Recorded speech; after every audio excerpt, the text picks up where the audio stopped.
Hey guys, welcome to Pharma Palette. Anticoagulants classification looks very confusing at first. Too many drug names and too many groups. But in this video, I'll show you a very easy way to remember the entire classification using simple memory tricks. So without any further delay, let's get into the video. So these are initially divided into two main classes. So the first class is called as parenteral anticoagulants and the second class is oral anticoagulants. Now let's see parenteral anticoagulants. So the parenteral anticoagulants are further divided into two subclasses. So one is called as indirect thrombin inhibitors and the second class is called as direct thrombin inhibitors. So coming to the direct thrombin inhibitors, here just remember one trick, that is lab. Now let's try to write the drugs under this. So in the direct thrombin inhibitors, just remember one trick, that is lab. Now let's try to write the examples with this. So where L means it is lepirudin. A means it is argatroban. And B means it is bivalirudin. If you can see these examples, you can also see that these are ending with the term rudin. So either remember that the direct thrombin inhibitors will be ending with the term rudin, or you can remember the trick as lab. L means it is lepirudin, A means it is argatroban, B means it is bivalirudin. So in the indirect thrombin inhibitors, just remember the trick as heparin, fonda, danap, low. Heparin, fonda, danap, low. Now let's try to write the examples with this. So where H means it is the first drug, that is heparin.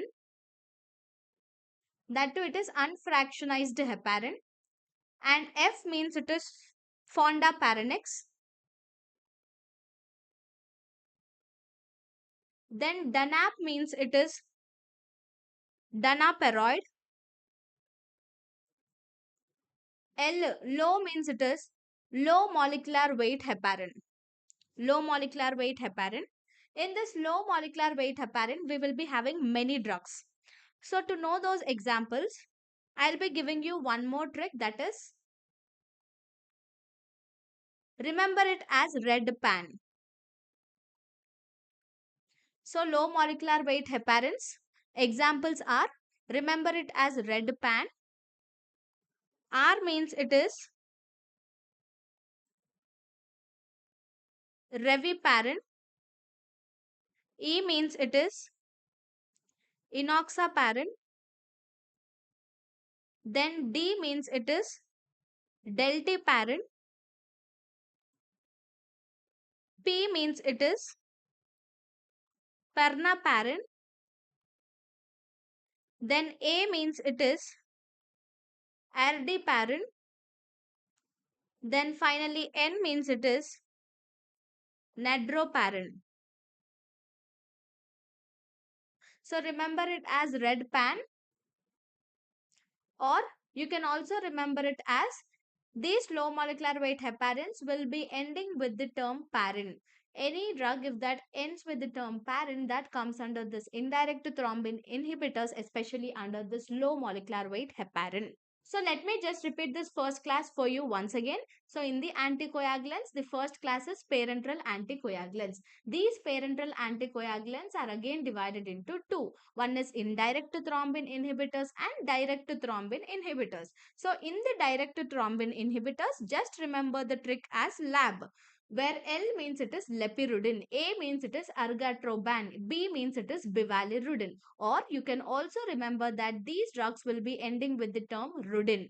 Then coming to the first one, which is indirect thrombin inhibitors. So here remember the trick as heparin, fonda, danap, low, where heparin means it is the first drug, that is heparin, which is unfractionated, and fonda means it is fondaparinux, danap means it is danaperoid.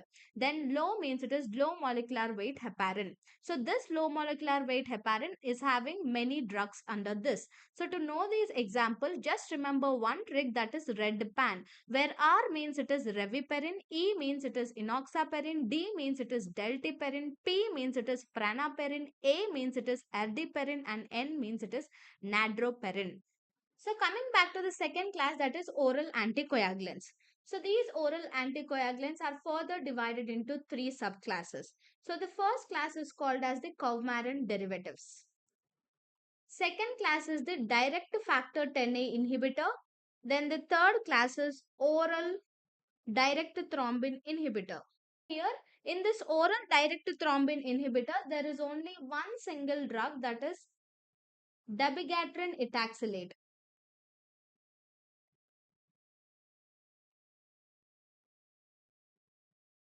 Dabigatran etaxylate is the only drug that is present under this oral direct thrombin inhibitors. So just remember it as Debi.